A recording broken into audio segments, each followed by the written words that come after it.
Bonjour à toutes, bienvenue sur l'ADN Beauty. Aujourd'hui on se retrouve pour une vidéo dédiée à mes vieilleries beauté. C'est des produits que j'ai adorés à l'époque et dont je ne jurais que par eux et je les ai complètement oubliés. Et donc cet été vous m'avez vu faire beaucoup de tri, essayer de réutiliser tous mes vieux produits. Parce que j'ai des petits projets à droite à gauche, donc il me faut faire ce tri. Et en faisant ce tri, je redécouvre des pépites, des anciennetés. Donc je sais pas si ça vous tente, mais je pense que je vais faire une petite série de vidéos comme ça autour de ces anciennetés, mais qui valent vraiment le coup. Regardez-moi, je me suis maquillée avec aujourd'hui, en espérant que le zoom fonctionne.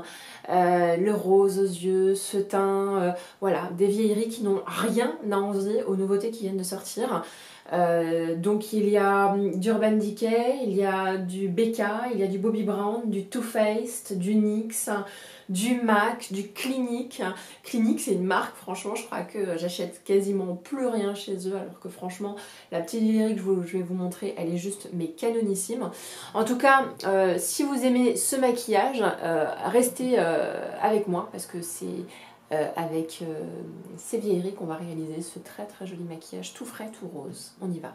Bon, bah c'est parti, on y va avec ce produit-là. En fait, d'ailleurs, c'est un duo de produits dont on n'entend plus du tout parler. Alors que déjà la marque, quand elle est arrivée en France, ça a été mais un carton plein, un truc énorme. Et en plus de ça, ces produits-là sont des best-sellers dans le monde entier. Mais beaucoup moins aujourd'hui parce que entre temps il y en a plein qui ont sorti exactement la même chose. Bon, trêve de suspense, ça suffit. On a d'abord ce qu'on appelle le BK Shimmering Light Perfector. En fait c'est les premiers highlighters liquides du marché. Les premiers c'était BK qui les faisait. Et moi je me souvenais que je lorgnais mais tellement dessus, il n'existait pas en France. J'essayais d'aller sur des sites français qui importaient du maquillage américain, mais au prix fort quoi, genre tu les payais 30 € plus cher quoi. Bon bref, non, j'ai dû faire un petit voyage à Londres pour acheter le mien. Désormais BK est disponible chez Sephora et malheureusement BK est je trouve moins bankable qu'avant. Pourtant ce produit là est une tuerie. Vous pouvez l'utiliser comme highlighter au-dessus de votre maquillage et vous pouvez aussi l'utiliser comme produit un peu primer pour vraiment donner du glow à votre visage parce que ce truc là donne un glow merveilleux. Pour rien au monde je l'échangerais, c'est un des meilleurs highlighters liquides du marché. D'ailleurs il est souvent en solde sur le site de Sephora pendant les soldes. Voilà, petit bon plan. Voilà, comme vous pouvez le voir, il donne du glow. Ça reste discret, c'est pas wow. Et moi je trouve beaucoup plus joli en primer en réalité qu'en highlighter par-dessus le fond de teint, même s'il est très joli en highlighter par-dessus le fond de teint, franchement. Il faut absolument que je me rapproche pour que vous puissiez voir la lumière qu'il donne à la peau. Ce produit est merveilleux, je l'adore. On va continuer toujours chez BK avec ce fond de teint. Quand il est sorti, c'était un des seuls fonds de teint à effet naturel. Tous les fonds de teint de l'époque, c'était vraiment des fonds de teint hyper épais, des fonds de teint assez classiques on va dire. Celui-là il est différent parce qu'en fait c'est un fond de teint à base d'eau. Je crois qu'il y en avait deux qui faisaient ça. Vous aviez Chanel avec le Aqua Lumière et vous aviez le BK, le Aqua Luminous Perfecting Foundation. Voilà, et c'est un fond de teint qui était hydratant. Et à l'époque, déjà j'avais des problèmes d'hydratation. J'étais pas aussi vieille qu'aujourd'hui, mais c'est pas grave. Et déjà, je cherchais des produits très hydratants parce que c'était pour moi ceux qui donnaient la plus jolie peau en fait. Et pendant longtemps, on a vécu sous le règne du mat. Et je trouve qu'aujourd'hui, maintenant, le règne du mat est complètement dépassé.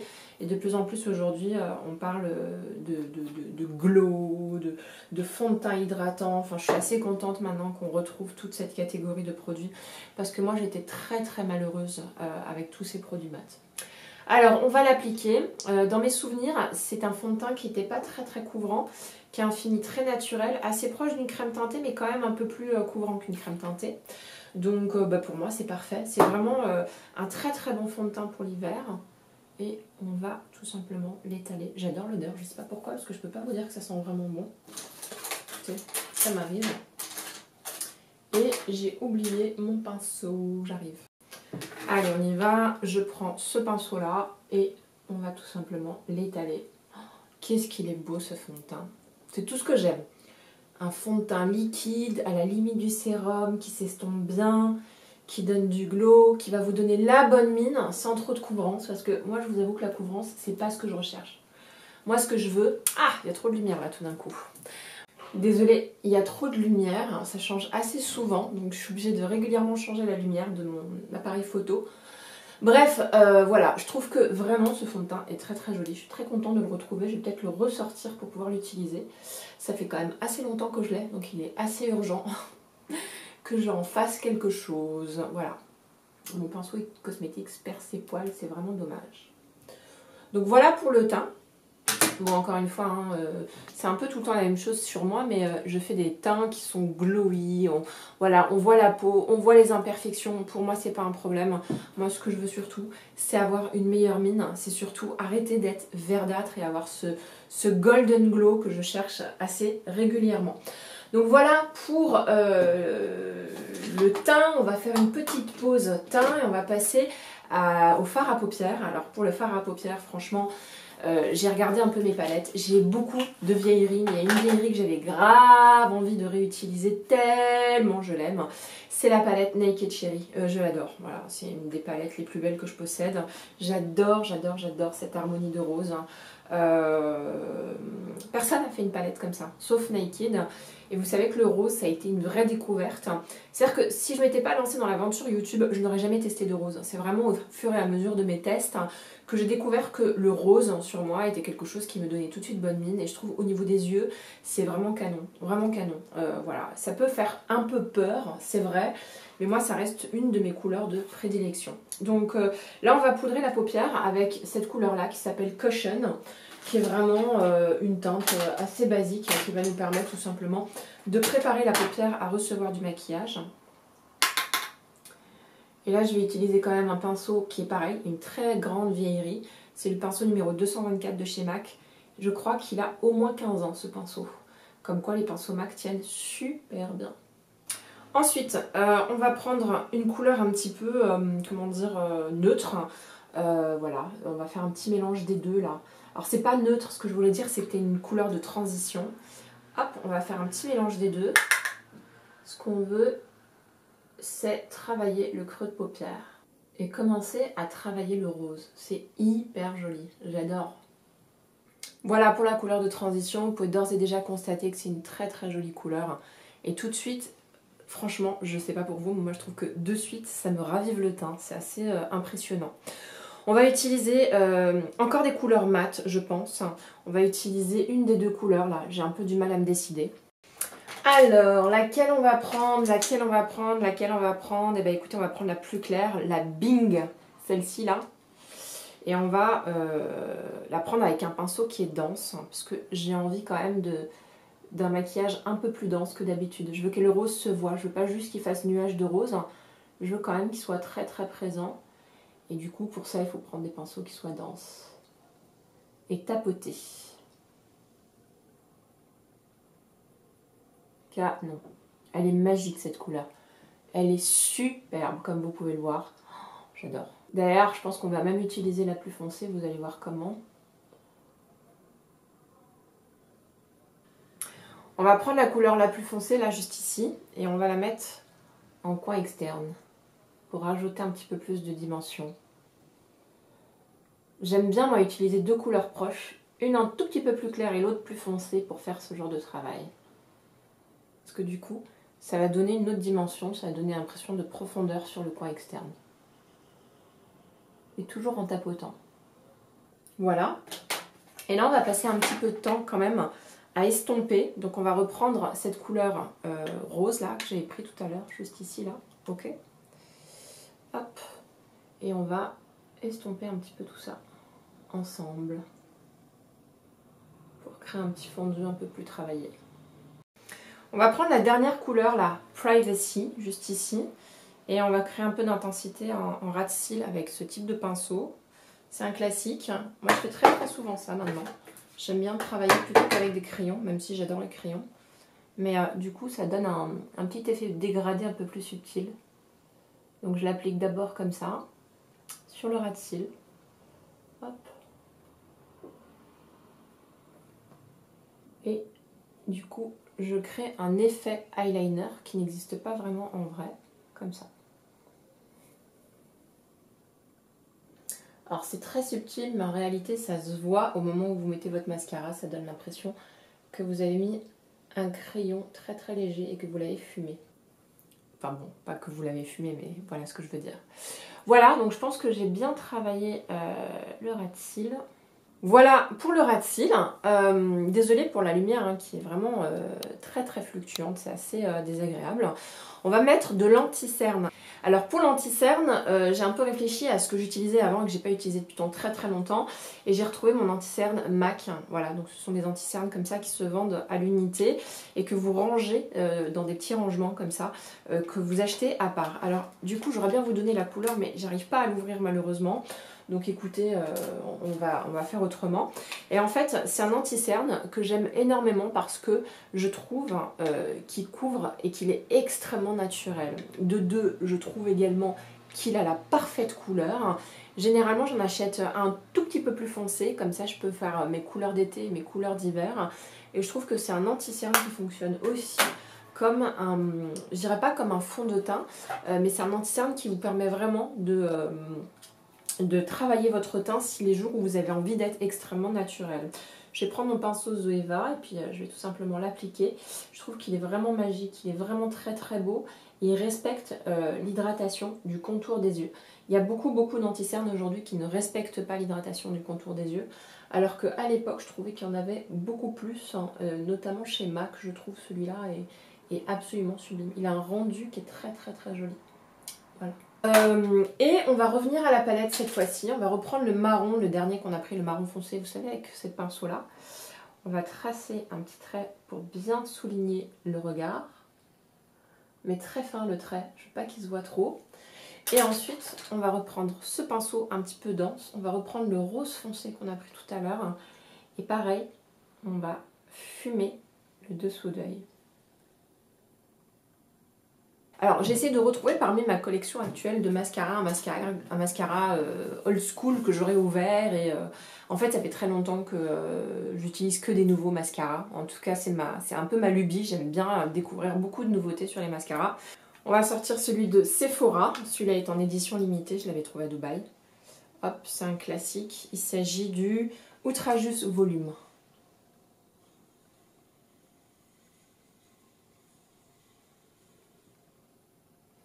Alors c'est un classique de la marque Sephora, mais je crois qu'il n'est pas si vieux que ça. Hein. Bon, il fait quand même pas mal de petits paquets. Je sais pas ce qu'il a. J'ai adoré ce mascara. Mais je crois qu'il a mal vieilli. Pourtant, je ne l'ai pas ouvert il y a si longtemps que ça. Donc voilà pour les yeux.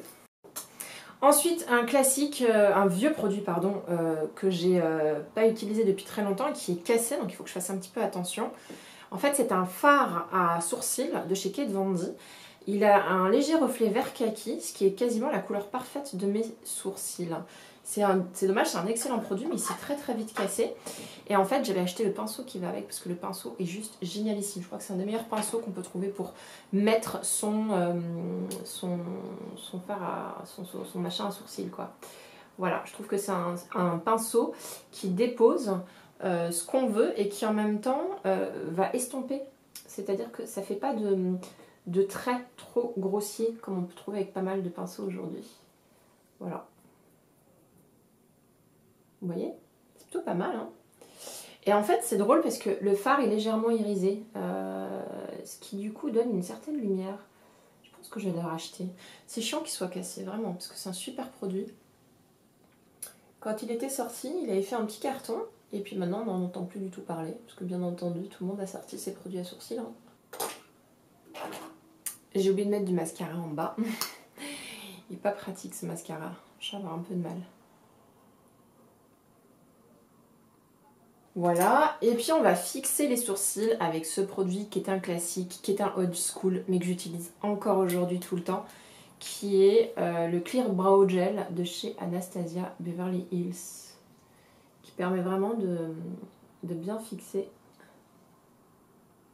le sourcil.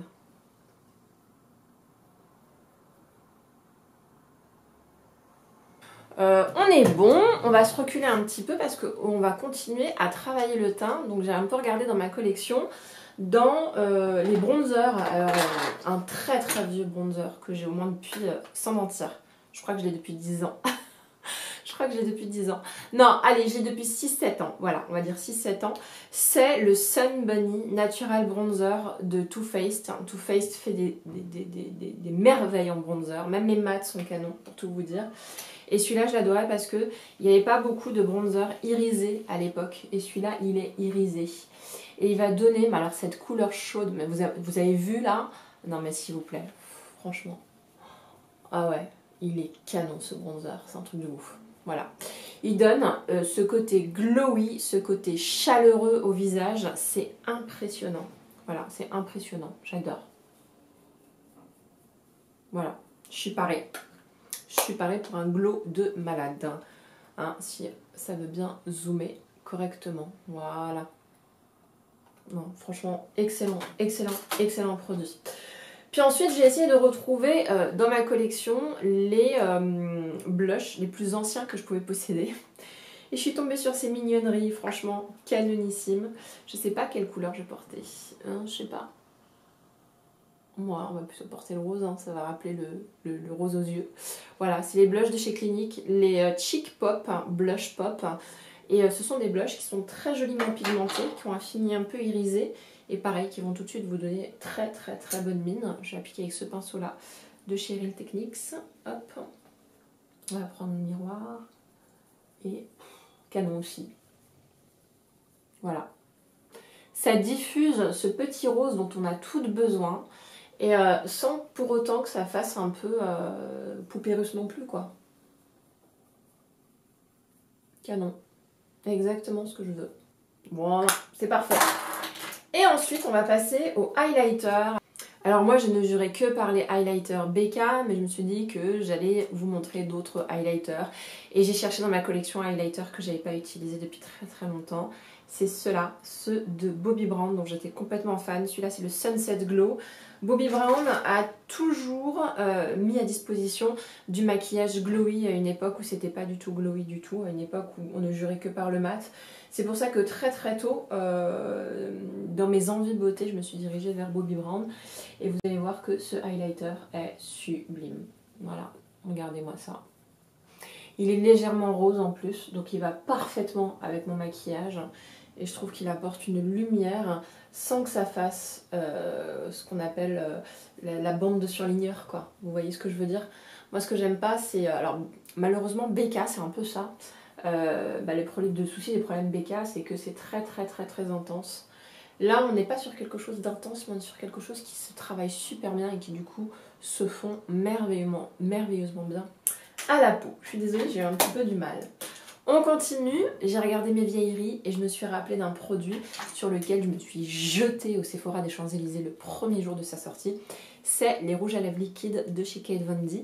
Celui-là en l'occurrence est l'un des plus connus et l'un des plus vendus au monde. Il était l'un des plus vendus au monde et s'appelle le Lolita. Ah ouais, hyper connu. Et du coup j'ai aussi le crayon qui va avec. Donc le Lolita, franchement, je crois que je regardais Instagram et je regardais toutes ces filles qui faisaient des vidéos de leurs lèvres et qui mettaient le Lolita. Et je me disais, mais il me le faut, ce nude, quoi. Je l'ai direct pris.